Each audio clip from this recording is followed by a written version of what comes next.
Mi nombre es Jorge y trabajo en una funeraria como tanatopraxista. Este trabajo consiste en preparar a los cadáveres para que su familia los pueda velar. Los desinfectamos, embalsamamos y los ponemos estéticamente presentables. Quiero recalcar que este trabajo no es para cualquiera, pues necesitas estar muy bien preparado psicológicamente para esta labor. Y aún así, con todos mis años de experiencia, muchas veces sigue siendo difícil, pues muchos cuerpos que llegan tienen historias trágicas. Los últimos segundos de su vida fueron aterradores, y a veces nosotros tenemos que poner su cuerpo lo más estético posible. Y sí, hablo de coser extremidades, o reparar rostros que quedaron desfigurados. Por lo general yo trabajo solo, pero hace un mes que llegó un estudiante de medicina como practicante, y se convirtió en mi ayudante. Me hacía un poco más fácil mi labor, y me sentí acompañado. Una noche estábamos embalsamando un cuerpo de un anciano, que había perdido la vida de un infarto. Era una noche muy normal y cotidiana, para nosotros, cuando de pronto llegó otro cuerpo de la morgue, listo para prepararlo. Lo pusimos en el cuarto de arriba en espera, en lo que terminábamos con el anciano. Al parecer era el cuerpo de un motociclista que había perdido la vida al ser atropellado por un auto, y venía en muy malas condiciones. Sabía que con él nos íbamos a llevar toda la noche, así que nos dimos prisa. Estábamos a punto de terminar con el anciano, cuando se escucharon pasos en el cuarto de arriba, lo cual nos pareció muy extraño, porque esa noche la funeraria estaba vacía. No había funerales, y todos los empleados entraban hasta en la mañana. El único cuerpo que había era el del motociclista que acababa de llegar. Para ser honesto, no le di importancia, pues lo único que quería era terminar pronto, para poder seguir con el otro cuerpo. Pero el chico que me ayudaba así se puso algo nervioso. Le dije: tranquilo muchacho, no pasa nada, así es esto. Continuamos, pero no habían pasado ni 2 minutos, cuando se volvieron a escuchar los pasos, pero ahora en las escaleras, y cada vez más fuertes. Yo pensé que alguien se había metido, aunque era imposible, porque todo tenía llave. Le dije al chico que me esperara, porque iba a revisar. Salí del cuarto y subí las escaleras. Prendí las luces del cuarto de arriba donde se encontraba el cuerpo del motociclista, pero no había nadie.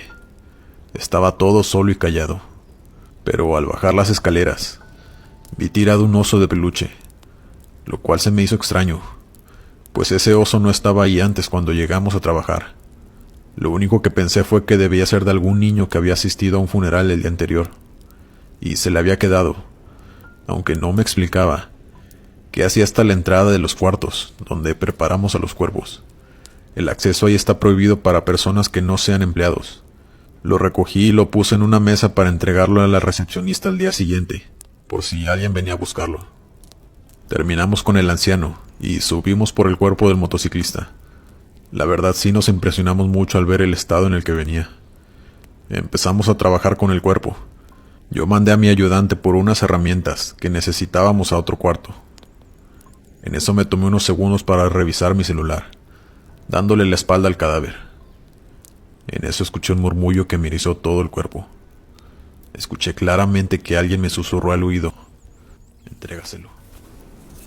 Yo dejé caer mi celular y volteé muy rápidamente, pero no había nadie. Cuando puse la mirada en el cadáver del motociclista, este tenía la cabeza girada hacia donde yo había dejado el oso de peluche. Y lo que más me aterrorizó es que tenía los ojos abiertos, viendo en dirección a ese peluche. Yo le grité a mi ayudante, pues, para serle sincero, sí estaba asustado. Cosa que no me debe suceder. Jamás me había pasado algo así. Le conté al chico lo que había sucedido y él también pudo ver cómo el cuerpo tenía los ojos abiertos. Pero es que era imposible, pues ya no tenía signos vitales. Llevaba más de 24 horas de haber fallecido. No nos podíamos explicar cómo era que había girado la cabeza y abierto los ojos. Pero más que eso, yo sabía que había sido él quien me había susurrado eso al oído. Estaba completamente seguro, aunque no supe en el instante a qué se refería con entrégaselo. Al siguiente día que llegaron sus familiares para velarlo, yo apenas iba saliendo para mi casa, pues mi turno había terminado. De pronto la dueña de la funeraria Salió a alcanzarme el estacionamiento para preguntarme por un oso de peluche que la esposa del difunto aseguraba que estaba en la mochila que él traía, pero cuando le entregaron sus pertenencias no estaba ahí, y ella sabía que su esposo lo traía, porque minutos antes de fallecer su esposo, le había enviado una foto de ese peluche que le acababa de comprar a su hija pequeña, porque se iba a graduar del kinder, pero que estaba desaparecido. Al escuchar eso todo tuvo sentido para mí. No pude evitar que mis ojos se llenaran de lágrimas. Llevé a la dueña donde había encontrado el oso y le expliqué todo lo que había sucedido esa noche. Ella me miraba con asombro sin decir ni una sola palabra. Solo tocó mi hombro y me dijo gracias, se lo voy a entregar a su esposa. Yo era amigo del guardia de seguridad, así que le pedí ver las grabaciones de la noche anterior, solo para estar seguro de que nadie se hubiera metido a dejar ese oso. O no sé, la verdad solo quería encontrarle una explicación lógica. Pero al enseñarme los videos, después de que pusiéramos al motociclista en el cuarto de arriba, se pudo ver cómo salió una sombra negra de esa habitación, bajando las escaleras y perdiéndose en el primer piso. No había duda. Esos pasos que escuchamos, esa voz que me susurró, y esa sombra que se podía ver en los videos, era ese motociclista, esa alma en pena, que solo quería entregarle el oso a su hija. Una historia que me dejó marcado, y que aunque sigan pasando los años, siempre recordaré. Buenas noches, me llamo Héctor y hace algunos años trabajé en una funeraria como conserje. Me tomó un tiempo acostumbrarme a ese trabajo, ya que pues siempre está rodeado de personas difuntas, y familiares tristes y el ambiente en general es deprimente. Tienes que tener cabeza fría para todas esas cosas. Una noche llegó el cuerpo de una niña de 5 años. Lo supe porque me pidieron a mí y a otro trabajador cargar el ataúd pequeño hasta el cuarto, donde preparan los difuntos. Sentí mucha tristeza, pues yo tenía una niña pequeña, pero me limité a hacer mi trabajo y no involucrarme sentimentalmente, pues como les comenté, para este trabajo tienes que tener cabeza fría. Esa noche yo me quedé a limpiar la funeraria como de costumbre, y acomodar la sala donde se velaba a la niña al día siguiente. Ya no quedaba nadie más ahí, más que la mujer que prepara a los difuntos y yo. Ya iban a dar las 11 de la noche. Yo debía darme prisa, pues tenía que llegar a mi casa con mi esposa e hija. Estaba limpiando los baños, cuando escuché pasos entrando. Yo estaba dentro de un baño, así que no vi quién era. Supuse que era la mujer que prepara a los difuntos, pues era la única que estaba ahí. Le pregunté si iba a entrar y que me permitiera salir. Salí del baño que estaba limpiando, pero no había nadie ahí. Me asomé abajo de las puertas de los demás baños, y en el último baño pude ver los pies de una niña pequeña, con zapatitos y calcetas. No dije nada, solo salí del baño y me dirigí a donde estaba la mujer, preparando el cuerpo de la niña. Toqué la puerta y le dije que si podía salir un momento. Ella salió de inmediato y me dijo que si necesitaba algo. Le pregunté que si ella tenía una hija que estuviera ahí en la funeraria, o que si sabía quién era la niña que estaba en el baño de las mujeres. Ella me miró asombrada, diciéndome que ella no tenía hijos, y que en la funeraria ya no había nadie. Todos los empleados habían ido ya hacía 1 hora, y que solo quedábamos nosotros. Me preguntó que si estaba seguro, que había visto a alguien en el baño. Le respondí que sí, que estaba muy seguro, y que era una niña pequeña. Me dijo que fuéramos a revisar, así que nos dirigimos al baño de mujeres, y le indiqué el baño donde la había visto. La doctora abrió la puerta, pero ya no había nadie. Los baños estaban vacíos. Salimos y recorrimos la funeraria para ver si la encontrábamos, pero no había nadie allí. La doctora tenía que terminar su trabajo, así que me dijo que si llegaba a ver algo, que le hablara. Se retiró y yo seguí con mi trabajo, pero no podía dejar de pensar en eso que vi. Estaba tan seguro de que fue real. La doctora terminó su trabajo y me dijo que ya se iba a retirar. Me dijo, hasta mañana, don Héctor. No se quede tanto tiempo, pues tiene que descansar. Yo interpreté eso que me dijo como dudando de lo que había visto, culpando a mi cansancio. Solo le dije buenas noches, doctora, descanse. Me dirigí hacia la pequeña sala donde velan a los difuntos para limpiarla, pues era lo último que me faltaba para poder retirarme a mi casa. Todo iba normal, hasta que pude escuchar un llanto de niño pequeño. Salí de la sala para ver si podía escuchar mejor. El llanto venía del cuarto donde ponían a los difuntos en los ataúdes, en espera de ser velados. Yo me acerqué poco a poco. Dije, hola, pero no hubo respuesta. Estaba algo asustado, para serle sincero, pero no podía sacarme la imagen de los piecitos de esa niña que había visto en el baño. Y ahora estaba escuchando llantos de niña. Tenía que averiguar qué estaba pasando. Así que me acerqué a ese cuarto. Abrí la puerta y el llanto se paró. Había un silencio total allá adentro. El único ataúd que había era el de la niña que había llegado esa noche. Se encontraba cerrado ya con la pequeña dentro. Cerré la puerta para retirarme, y de inmediato se volvió a escuchar ese llanto de niña. Era desconsolado. No tenía duda alguna que venía de ese cuarto. Yo no me atreví a abrir la puerta de nuevo, pues sabía que ese llanto que se escuchaba era esa niña difunta que había llegado, y también estaba seguro que la niña que había visto en el baño esa noche también era ella. Me retiré lentamente de ahí.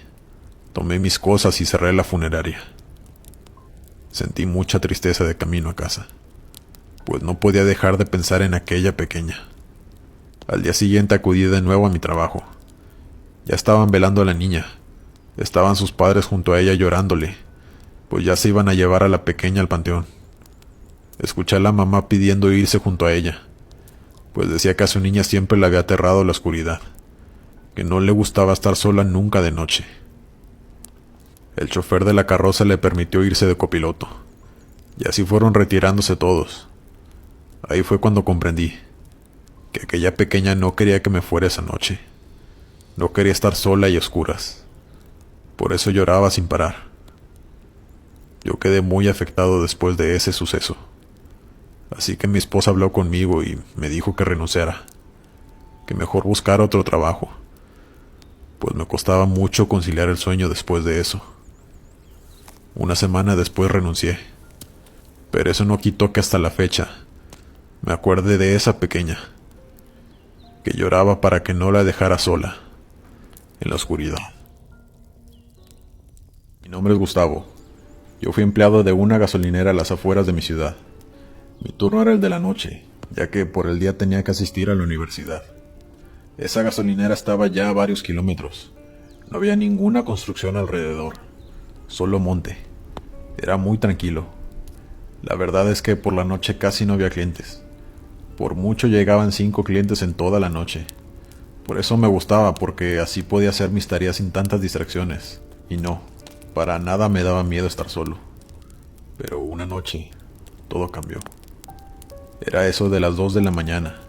Yo tenía mis audífonos puestos mientras terminaba unos apuntes de la escuela, cuando de pronto entró una señora. Se veía bien arreglada y vestida muy elegante. Se dirigió hacia el fondo del pasillo, y pude ver por el espejo de seguridad que se detuvo, solo viendo hacia afuera, sin hacer absolutamente nada. Yo me quité los audífonos y estaba listo para cuando viniera hacia la caja para que le cobrara, pero siguió en esa misma posición por varios minutos. Era bastante extraña la situación. Yo me animé a preguntarle que si necesitaba ayuda, pero no respondió nada. Para ese punto yo supe que algo no estaba bien, así que salí del mostrador y caminé hacia donde estaba ella. La señora seguía hasta el fondo, parada en la misma posición y viendo hacia fuera. Pero lo que me llamó la atención es que estaba descalza. Sus pies se veían muy sucios y con algunas heridas. Todo fue muy raro porque, como dije antes, ella iba muy bien vestida y tenía buen aspecto. Le pregunté de nuevo que si necesitaba ayuda con algo, pero otra vez no hubo respuesta. Así que me alejé de ahí y miré hacia afuera, para ver si venía alguien más con ella. Pero no había nadie afuera, ni un carro estacionado. Estaba todo desolado. Yo me pregunté cómo la mujer había llegado hasta ahí. Caminando era imposible, pues para llegar a esa gasolinera desde la ciudad son 30 minutos en coche. Esto ya no me estaba gustando. Así que me animé a preguntarle cómo había llegado hasta ahí. si alguien la había dejado, pero otra vez no hubo respuesta de su parte. Yo comencé a ponerme muy nervioso. No estaba preparado para esa situación, así que solo se me ocurrió decirle que se tenía que retirar, que si no iba a comprar nada no podía estar allí, y por primera vez volteó a verme, pero con sus ojos llenos de miedo. Me dijo casi susurrando: viene por mí. Yo le pregunté que quién, que si llamaba a la policía, pero no me respondió nada. Solo se soltó a llorar desconsoladamente, viendo hacia afuera con un terror inexplicable. Yo cerré la puerta con llave inmediatamente y llamé a emergencias contándoles lo que estaba ocurriendo. La operadora me dijo que enviaría una patrulla, pero que demoraría al menos 20 minutos, pues como les digo, la gasolinera está muy retirada de la ciudad. Colgué el teléfono y le dije a la señora que se tranquilizara, que la policía ya venía en camino. Yo seguía vigilando las puertas y checando las cámaras de afuera, pues pensaba que alguien la quería secuestrar o que la estaba buscando. Para ser sincero, me imaginé muchas cosas. Tomé un bat de béisbol que siempre llevaba por si necesitaba defenderme, pues uno no sabe lo que puede pasar. Trabajar en ese lugar en la madrugada se puede prestar para muchas cosas, desde asaltos o que entran ebrios que después no se quieren salir. Me armé de valor y salí a revisar, pero no había nadie. Solo se escuchaba ese zumbido característico de una noche desolada. Un silencio total. Volví a entrar a la tienda, pero la señora ya no estaba ahí. La busqué en la bodega, los baños y por todos lados, pero no pude encontrarla. Era imposible que se fuera sin que yo la hubiera visto. Solo me asomé por unos segundos en la parte trasera de la tienda. No duré ni medio minuto allá. No sabía dónde se había ido, así que decidí revisar las cámaras para ver hacia dónde había ido. Y cuando revisé las grabaciones, vi algo que me dejó helado. En la imagen aparecía una figura con capa negra. No se le veía la cara ni el cuerpo. Estaba parada enfrente de la ventana, justo donde estaba la señora al fondo del pasillo. La figura estaba viendo hacia adentro de la tienda, pero lo que más me aterró fue que aparecía desde el primer segundo que la mujer entró a la tienda. Y también estaba ahí cuando yo salí de la tienda para revisar afuera. Pasé justo al lado de esa figura, pero yo no pude verla. Al momento que yo me fui para atrás de la tienda a revisar, se ve como esa sombra se aleja y se pierde en la oscuridad. Yo guardé el video para mostrárselo a la policía, porque era algo difícil de explicar y creer. En eso veo que llega una patrulla, lo cual se me hizo raro porque habían pasado solo 5 minutos desde que me dijeron que venían en camino. Los oficiales entraron y me preguntaron qué sucedía, que habían recibido la alerta. Yo les pregunté que cómo habían llegado tan rápido. Me dijeron que se encontraban cerca del lugar, ya que a tan solo 2 kilómetros había sucedido un fuerte accidente, donde una mujer perdió la vida. Yo al momento no le di importancia, solo les comenté lo que había pasado y les enseñé los videos. Me dijeron que iban a revisar alrededor de la tienda, pero que no podían hacer mucho si no estaba la mujer para declarar, y si no había sucedido ningún asalto u otro acontecimiento, que no podían hacer nada. Solo revisaron el lugar, pero no encontraron nada. Me dijeron que pusiera llave a la puerta y que si sucedía otra cosa, no dudara en llamar a emergencias. Después de eso se retiraron. La noche transcurrió normal a partir de ese momento, hasta que se acabó mi turno por la mañana y me retiré del lugar. Al llegar a mi casa me bañé y después me recosté en mi cama para descansar un rato antes de ir a la escuela. Tomé mi celular para revisar mis redes sociales y en eso lo vi. La noticia del accidente de esa noche. Un aparatoso accidente de un carro y un tráiler. La mujer que iba en el coche perdió la vida minutos después del accidente. Los paramédicos no pudieron hacer nada por ella. Y cuando vi la foto de la mujer, sentí escalofríos por todo mi cuerpo, pues era la mujer que había ido esa noche a la tienda. Llegó justo minutos después del accidente. Yo no pude pensar en otra cosa más que esa figura que estaba fuera de la tienda. Era la muerte que venía por ella. Y ella se escondía, pues quería pelear por su vida. Pero lamentablemente perdió la batalla. Esto que les cuento es un suceso real, que hasta el día de hoy me sigue dando pesadillas. Hola, esta historia que les voy a contar pasó hace algunos años, cuando trabajaba en un antiguo hospital de un pueblito cerca de la ciudad de Chihuahua. Me llamo Martina y soy una enfermera ya jubilada. Verán, en ese entonces me transfirieron a ese hospital, pues tenía muy poco personal. Era un pequeño hospital de gobierno, muy antiguo, y el hospital ya estaba en malas condiciones. Muchos años atrás ese hospital era atendido por monjas. Los primeros días que estuve trabajando ahí fueron algo difíciles, pues había muy pocos instrumentos de trabajo, y llegaban muchos pacientes diariamente. En ese entonces solo había 4 enfermeras, aparte de mí. No nos dábamos abasto. Así que yo empecé a quedarme por las noches, pues solo otra compañera y yo podíamos hacerlo, ya que no teníamos hijos como nuestras compañeras. Cada quien estaba en su área.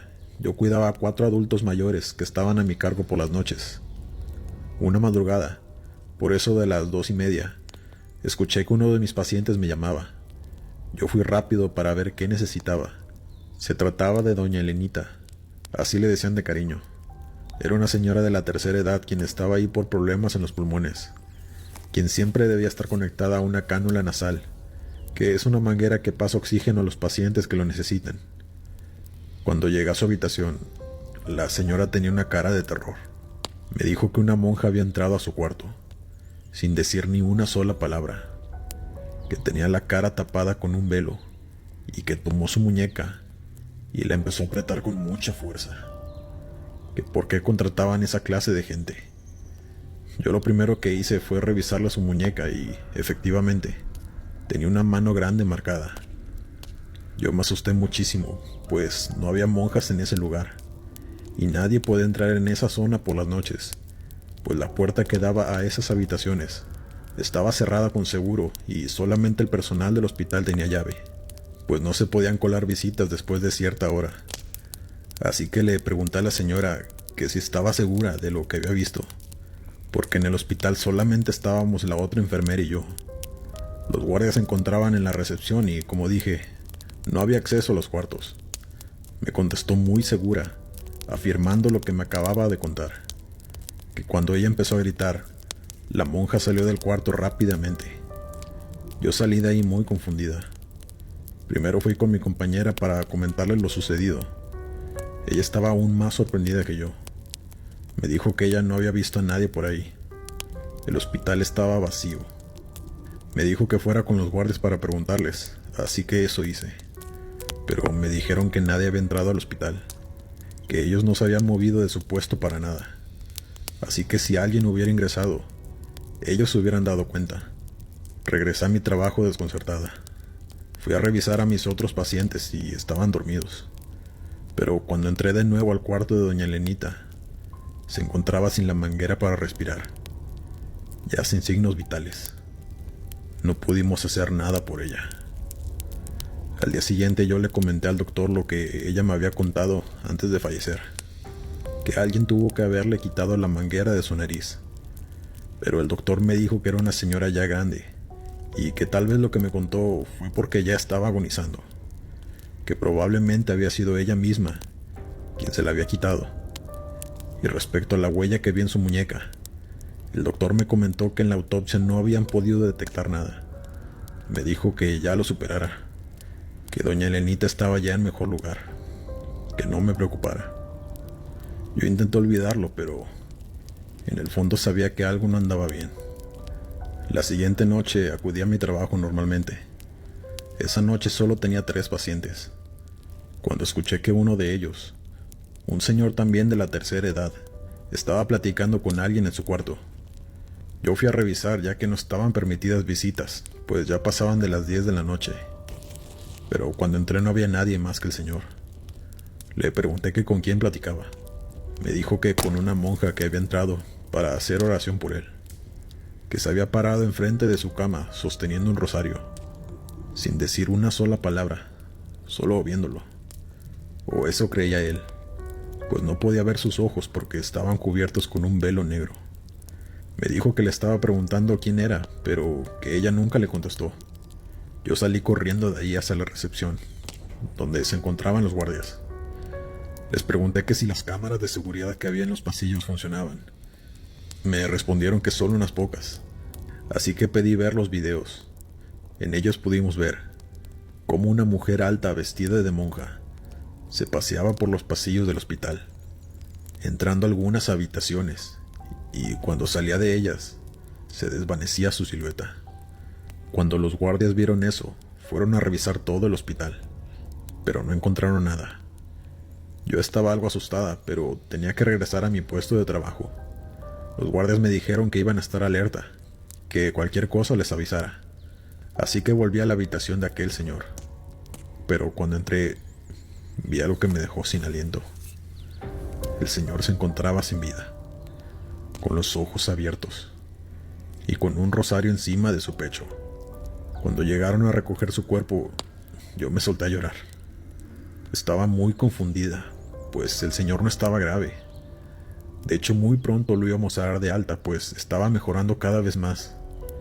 Yo sabía que había sido ella, esa monja que los pacientes habían mencionado antes de fallecer, y la que aparecía en los videos del hospital. Fui a hablar con el doctor, pero me dijo que la autopsia decía que el señor había fallecido por causas naturales, que dejara de sugestionarme, o iba a tener que suspenderme por unos días. Así que decidí ya no decir nada, pues no podía darme el lujo de que me suspendieran. Necesitaba mucho ese dinero. Esa noche me llegaron 2 nuevos pacientes, así que tenía mucho trabajo. No podía descuidarlos, pues sabía que corrían peligro. Yo daba rondas cada 10 minutos para cerciorarme que todo estuviera en orden.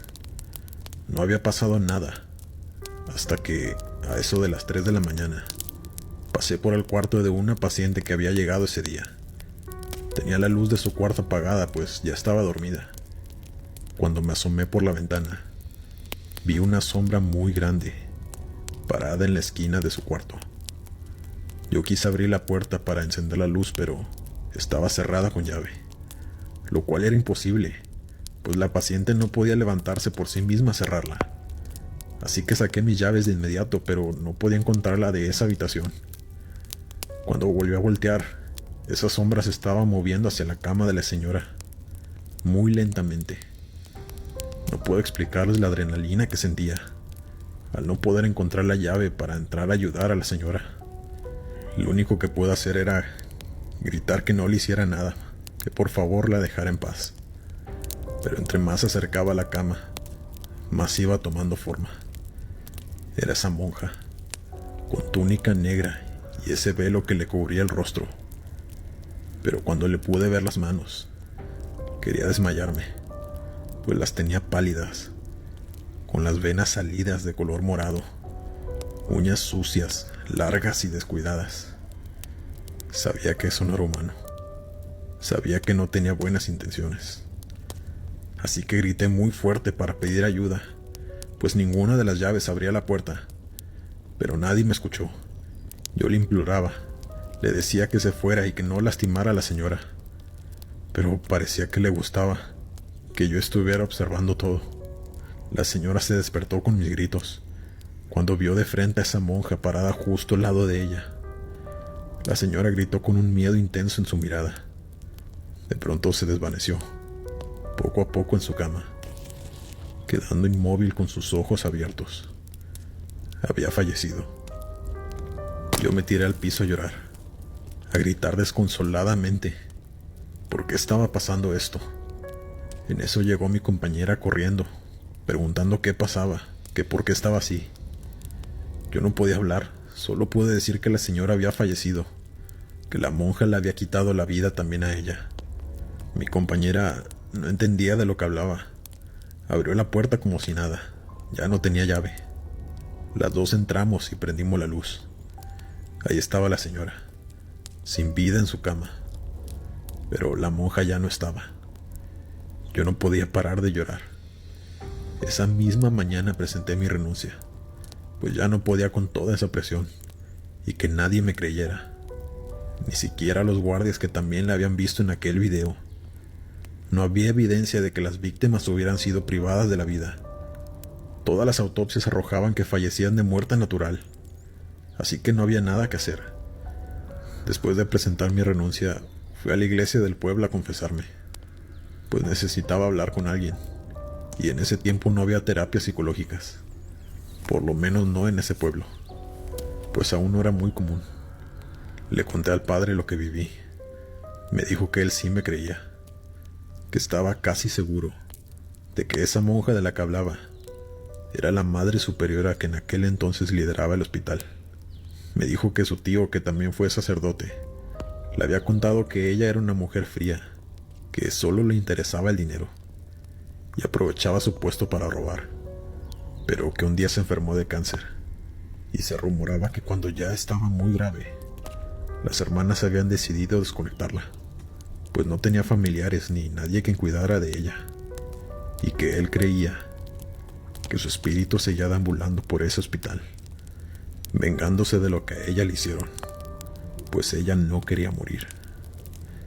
Sin duda una experiencia aterradora que me hizo dudar si debía seguir trabajando en hospitales. La historia que les voy a contar es muy turbia y escalofriante. Me llamo Natalia. Fui enfermero en un hospital de gobierno. Yo cubría el turno nocturno algunos días de la semana. Mi compañero y yo teníamos a cargo todo el tercer piso. Todo empezó una noche que me encontraba laborando en el hospital. No teníamos muchos pacientes. Era una noche muy tranquila, cuando de pronto escuché un grito muy escalofriante viniendo de uno de los cuartos, del fondo del pasillo.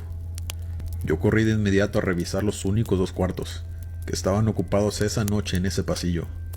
Pero al entrar, los 2 pacientes estaban dormidos, así que no habían sido ellos. Yo entré a los demás cuartos a verificar que no hubiera nadie adentro, pues tenía certeza de lo que había escuchado, pero todos los demás cuartos estaban vacíos. Me fui a la otra ala del piso para ir a revisar que los demás pacientes estuvieran bien, pues mi compañero me había pedido que lo cubriera, porque tenía que salir rápido a realizar una llamada. Estaba en el cuarto de un paciente, dándole sus medicinas para que pudiera dormir, cuando ese grito, chillido o lo que haya sido, se volvió a escuchar a lo lejos, al fondo del otro pasillo. Era algo escalofriante. Hasta parecía un lamento de un animal herido. No sé cómo les puedo describir eso tan horrible. Mi paciente también lo escuchó y solo se me quedó viendo. Yo salí de inmediato a revisar otra vez. Caminé por el pasillo y volví a escucharlo, pero estaba segura que venía desde la habitación 23.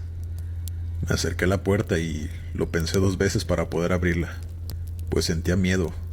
La abrí muy lento, prendí la luz y estaba completamente vacía. Apagué la luz y cerré la puerta. Iba llegando de regreso cuando escuché a alguien llorando, en esa misma habitación.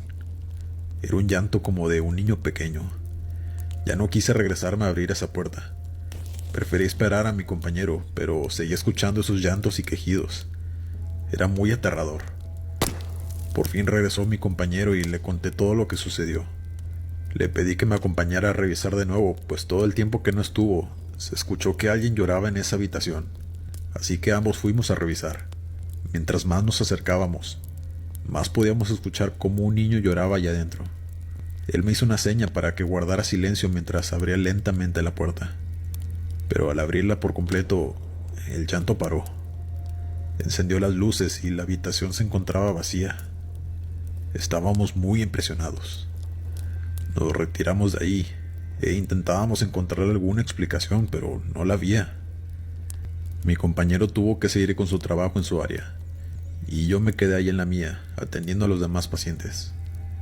Pasó el tiempo y mientras estaba con uno de ellos, un joven que llevaba ahí varios días, me preguntó qué tenía el niño. Yo le pregunté cuál. Él me respondió, pues el que está en la habitación 23. Escuché que estaba llorando, y muy seguido lo escucho llorar por las noches. ¿No vienen sus padres a verlo o qué le pasa? Yo no sabía qué responderle, pues era la primera vez que yo escuchaba ese llanto. Así que le dije que en esa habitación no había ningún paciente, y en ese momento no teníamos niños internados en ese piso. Él me miró sorprendido y tardó unos segundos sin responder. Le pregunté que qué pasaba. Él me dijo que todas las noches un niño pequeño se había estado asomando en su habitación, que no abría la puerta por completo, pero sí lo suficiente para saber que se trataba de un pequeño. que solo lo observaba por el pequeño orificio que abría la puerta, que él siempre le preguntaba su nombre y que qué hacía ahí tan noche, que debía estar en su cuarto, pero que el niño jamás le respondía. Solo se iba y que él podía ver por la ventana de su cuarto cómo ese niño se metía al cuarto número 23 y que por eso él pensó que había un paciente pequeño ahí. Cuando terminó de contarme todo eso, me miró con unos ojos de incertidumbre y miedo a la vez. Yo la verdad sí estaba muy asustada, pero no quería ponerlo nervioso y que eso afectara su salud. Así que le dije que a lo mejor yo me había confundido, que a lo mejor sí había un niño internado en la otra ala de ese piso, pero que no se preocupara. Pero no quedó muy convencido. Fui directamente a buscar a mi compañero de piso, para contarle todo lo que el joven me había platicado. Él, como yo, se sorprendió mucho. No sabía qué decirme. Solo que él no cree en fantasmas, pero que no podía ser otra cosa. Los dos éramos nuevos. Teníamos muy poco en ese hospital, así que no sabíamos la historia de esa habitación. Al día siguiente llegué a mi trabajo. Me enteré de que ese día ingresaron a una paciente. Era una mujer de unos 40 años. Iba a estar en mi área, pero cuando el doctor me dijo en qué cuarto la habían puesto, yo no supe qué decir. La habían puesto en esa habitación, en la 23. Al momento no dije nada, pero ya cuando el doctor se iba y me estaba dando las indicaciones de qué medicinas y cuidados darle a la mujer, yo no pude evitar preguntarle que por qué la habían puesto ahí, si habían muchos cuartos desocupados. El doctor, con cara de duda, me preguntó que por qué, si había algún problema. Yo le dije que no, que solo era una pregunta, pues no quería contarle nada. La verdad sí me daba mucha vergüenza contarle algo así. Yo sabía que no me iba a creer. Así que solo seguí con mi trabajo como cualquier otra noche. Pasaron las horas y a eso de las 11 ya estaban todos los pacientes durmiendo. Había un silencio impresionante en el piso, cuando de pronto escuché un grito. Pero esta vez no era el mismo que había escuchado anteriormente, pero también venía del fondo del pasillo, de la habitación 23. Yo corrí para ver qué sucedía. Cuando entré al cuarto me encontré con la mujer que acababa de ingresar tirada en el piso. Yo corrí a levantarla y ella me dijo muy alterada que encendiera la luz. Se la escuchaba muy asustada. Yo la levanté y después encendí la luz y le pregunté que qué pasaba. Ella me dijo, es que estaba a punto de quedarme dormida, cuando sentí que una mano pequeña me tocó el brazo, seguida de un pequeño murmullo que no pude entender. Me asusté tanto que salté y me caí de la cama. Yo me quedé sin palabras. No sabía qué responderle. Solo le pregunté que si no había visto a alguien, pero ella me dijo que no, que por lo poco que se veía, en la habitación no había nadie, pero que por favor no la dejara sola, pues tenía mucho miedo, que desde que le ingresaron a esa habitación, sentí una sensación de miedo y angustia, que le pidió al doctor si su esposo podía acompañarle esa noche, pero que él no accedió, pues el hospital es muy estricto en ese aspecto. Me rogó que me quedara con ella, aunque fuera hasta que se quedara dormida, y yo accedí. Le dije que se tranquilizara, que todo iba a estar bien, que yo la acompañaría, y así fue. En todo el tiempo que estuve ahí, no puedo explicarles la energía que se sentía en ese lugar. Yo no estaba a gusto ni cómoda, pero no podía dejar a la mujer sola. Gracias a las medicinas se pudo quedar dormida rápidamente. Yo apagué la luz y me fui a revisar a mis otros pacientes, pero no tenía ni 3 minutos de haberme ido cuando escuché un grito horrible. Ese grito del mismo niño que la había escuchado la noche anterior. Venía de esa misma habitación. Yo corrí, pues sabía que la mujer se encontraba allí. Cuando entré y prendí la luz, la mujer estaba desvanecida en el piso. Le había dado un infarto. Llamé rápido al doctor que se encontraba en ese momento en el hospital e intentamos reanimarla en repetidas ocasiones. Lo juro, hicimos todo por salvarle la vida, pero no sirvió de nada. La mujer falleció. El doctor me preguntó que si había pasado algo inusual, porque no se explicaba cómo de la nada la mujer había sufrido un infarto, si ella entró ahí por un problema en el estómago y no estaba grave. Yo no me aguanté más y le conté todo lo sucedido desde el día anterior, haciéndomela fuerte e intentando no llorar. Él me respondió, está bien, tranquilízate. Cuando acabe tu turno ven a verme a la cafetería. Yo no sabía para qué me quería, pero le dije que sí. Saliendo de mi turno por la mañana, fui a la cafetería como el doctor me lo había pedido. Él me dijo, toma asiento, quiero platicarte algo. En eso empezó a contarme lo que él creía que había sucedido.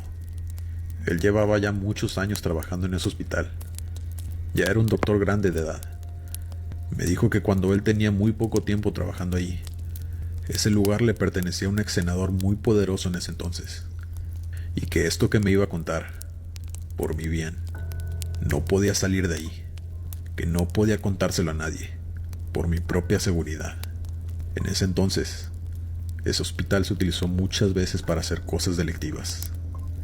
Se estaba refiriendo a la comercialización ilegal. No quiero ser muy explícita, pero ustedes saben a qué me refiero. Era el verdadero negocio de ese senador, junto con otro grupo delictivo, y que todo lo llevaban a cabo en el sótano del hospital, donde solo había bodegas donde antes se guardaba material. Yo le pregunté que qué tenía que ver todo eso con lo que yo le había contado de ese niño. Él me dijo, verás, una noche trajeron a un niño muy grave que había sido atropellado. Lo llevaron a terapia intensiva y después de eso lo pusieron en esa habitación, en la número 23. Que sus papás se despidieron de él por la noche a la hora que se acababan las visitas y se retiraron a su casa. Pero al día siguiente, cuando regresaron para verlo, las enfermeras lo recibieron con la noticia de que su hijo ya no estaba en el cuarto, que lo habían dejado dormido por la noche, pero que en la mañana que la enfermera hizo su ronda, no lo vio en la habitación. Les comentó que ya lo habían buscado por todo el hospital, pero que no había rastro de él. Los padres no podían creer lo que estaban escuchando. La madre empezó a gritarles que cómo era posible que hubieran tenido ese descuido, que si ya habían llamado a la policía, pero les respondieron que no, que el director del hospital de ese entonces les había prohibido llamar a la policía, pues no quería que se hiciera escándalo. El papá, enfurecido, salió de inmediato y alertó a las autoridades. Los oficiales llegaron de inmediato y empezaron a interrogar al personal, pidiendo las grabaciones de las cámaras, pero les respondieron que no funcionaban, lo cual ya era bastante sospechoso. Así que pidieron refuerzos para revisar todo el hospital. Cuando llegaron al sótano, se encontraron con una escena muy perturbadora. Repito, no voy a ser explícita, pero se los dejo a su imaginación. Era una carnicería. Es todo lo que diré. Y pueden darse una idea de lo que encontraron. Encontraron los restos del pequeño, pero nunca dieron con los culpables, pues ya se habían dado todos a la fuga, junto con ese senador que hasta la fecha sigue sin aparecer. Clausuraron todo el hospital por unos años, aunque se pagó mucho dinero para que nada de esto saliera a la luz. Así que es por eso que no muchas personas conocen la historia de este hospital. Pero bueno, regresando al tema, ese niño fue una de muchas víctimas. Le quitaron la vida de una manera muy atroz, y que después de varios años, cuando el hospital reabrió, ya con otros dueños, muchas personas que se habían quedado en esa habitación, en la número 23, habían experimentado cosas paranormales en su estancia, que muchos pedían ser cambiados a otras habitaciones, y que incluso muchos habían visto y hasta platicado con ese niño, que hasta la fecha seguía deambulando por esos pasillos. Yo le agradecí al doctor por contarme la historia, que la verdad me dejó mucho más nerviosa y también algo triste, pero por fin comprendí todo. Ahora ya sabía quién era ese niño y por qué gritaba por las noches. Después de un tiempo me transfirieron a otro hospital, pero seguía teniendo amistad con mi ex compañero de piso, quien me contaba todo lo que seguía sucediendo en ese lugar, en esa habitación, que para ser honesto ya se había acostumbrado, pero que ya no ponían a ningún paciente en ese cuarto, que incluso permanecía con llave. Espero les haya gustado mi historia, aunque esta sea trágica. Esta historia que les voy a contar es muy perturbadora. Mi nombre es Andrea, y me ocurrió hace algunos años, cuando fui de viaje con mi ahora esposo a Orlando, Florida. Nos quedamos en un hotel de 4 estrellas que quedaba en el centro de la ciudad. Llegamos y todo estaba normal. Era un hotel muy bonito y estaba muy limpio. Nos dieron la habitación 107 en el 6º piso. Nosotros subimos a dejar nuestras maletas y a descansar un poco del viaje, pues veníamos muy agotados. Entramos a la habitación y hubo algo que nos llamó mucho la atención. Los cuadros que habían puesto por todos lados en las paredes eran pinturas, pero algo tétricas para ser honesta. Eran como figuras con caras y sombreros negros, con caras desfiguradas y sin extremidades. Estaban por toda la habitación. Yo de inmediato me sentí incómoda, pues soy una persona muy miedosa. Mi esposo, que le gusta todas esas cosas de miedo, también se sintió algo incómodo, pero no había manera de que los quitáramos porque estaban atornillados en la pared. Así que así tuvimos que quedarnos. Pasaron unas horas y después de bañarnos mi esposo y yo salimos a dar la vuelta cerca de ahí, pues ya estaba oscureciendo. Regresamos al hotel y nos acostamos por fin a dormir, después de un día larguísimo. Cuando mi esposo apagó la luz de la habitación, notamos que los ojos de esos cuadros brillaban. Se sentía como si muchas sombras en la oscuridad nos estuvieran observando mientras dormíamos. Yo le dije a mi esposo que era imposible que yo pudiera dormir así, pues de verdad aquello parecía una casa del terror. Mi esposo me dijo que no pasaba nada, que solo eran pinturas, que él estaría conmigo y que nada malo iba a pasarnos. Yo la verdad no tenía opción, pues era muy tarde para pedir cambio de habitación, y la verdad me daba algo de pena. Así que solo cerré mis ojos y me tapé la cara. Así me quedé dormida. Pasaron 2 horas exactas.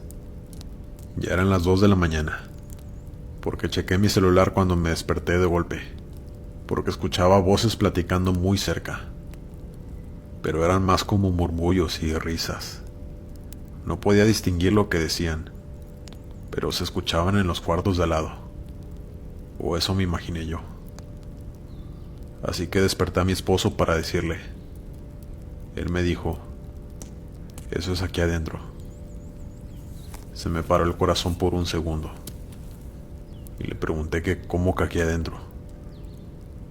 Él me dijo: sí, se escucha aquí en la habitación. Encendimos la linterna del celular y mi esposo corrió a encender la luz. Al segundo que la luz se encendió, las voces se callaron. Ya no se escuchaba absolutamente nada. Ni había nadie adentro. Yo sabía que era imposible, pues cerramos la puerta con triple candado. Mi esposo llamó a recepción para comentarles que había gente haciendo mucho ruido en las habitaciones de al lado y que no nos dejaban dormir. Pero la chica le dijo que no había nadie en esas habitaciones. Dijo que iba a mandar un botones para revisar y que nos quedáramos tranquilos. Así pasó un rato y el botones tocó nuestra puerta. Mi marido salió y el joven le dijo que ya había checado las habitaciones, pero que nosotros éramos los únicos que nos encontrábamos en esa ala de ese piso, que tal vez los ruidos venían de la habitación de arriba y quería investigar. Entonces se disculpó por las molestias. Nosotros apenados le dijimos que no se preocupara, que ya no escuchábamos nada. Así que nos fuimos a dormir. Otra vez apagamos la luz y nos acostamos. Yo apenas estaba quedándome dormida, cuando otra vez escucharon los murmullos y esas risas tétricas. Pero esta vez yo sabía, estaba completamente segura, que venían desde adentro de nuestra habitación. Yo desperté a mi esposo, pero cuando apenas estaba reaccionando, pude ver muy claro cómo esos cuadros de las paredes parpadeaban. Yo grité y mi esposo se asustó. Le grité que prendiera la luz, pero mi esposo no encontraba su celular. Esas figuras seguían hablando y parpadeando sin dejar de vernos. Cuando mi esposo corrió a encender la luz de la habitación, las figuras estaban movidas de su lugar, en diferentes posiciones. ¿Cómo podía ser eso posible? Ya no murmuraban, estaban completamente estáticas, pero se habían movido a otros cuadros. Yo no pude más y llamé a recepción para que nos cambiaran de habitación, pues tenía muchísimo miedo. Y mi esposo también. Así que de inmediato nos cambiaron a otro piso, y todo transcurrió normal a partir de ahí. Días después, ya cuando habíamos regresado a casa, yo no podía quedarme con esa experiencia sin contarla, y sin saber qué había sido eso. Así que decidí contarla por mis historias de Instagram, y se hizo viral. Después vi cómo muchas personas empezaron a compartir su experiencia también en esa habitación de ese hotel, que les pasó exactamente lo mismo, y algunas contaban que por las noches les habían jalado los cabellos o que les quitaban las cobijas. Gracias a Dios nosotros nunca nos hicieron eso, porque decidimos irnos de allá a tiempo. Estaba leyendo todas las experiencias de la gente, cuando de pronto un chico hizo un video contando la verdadera historia de esa habitación y del hotel en general. Resulta que el antiguo dueño, que ya falleció, era un pintor, pero que con el tiempo abrió ese hotel, que antes era muy pequeño y de 3 estrellas. El hotel no prosperaba, pues tenía muy pocos clientes y estaba a punto de quedar en bancarrota. Pero hizo un pacto satánico para que su hotel creciera y se hiciera más famoso. A cambio, él haría esas pinturas para que demonios pudieran manifestarse a través de ellas y robar las almas de los huéspedes, que les tocara la mala suerte de quedarse en esa habitación. Cabe mencionar que él falleció ahí.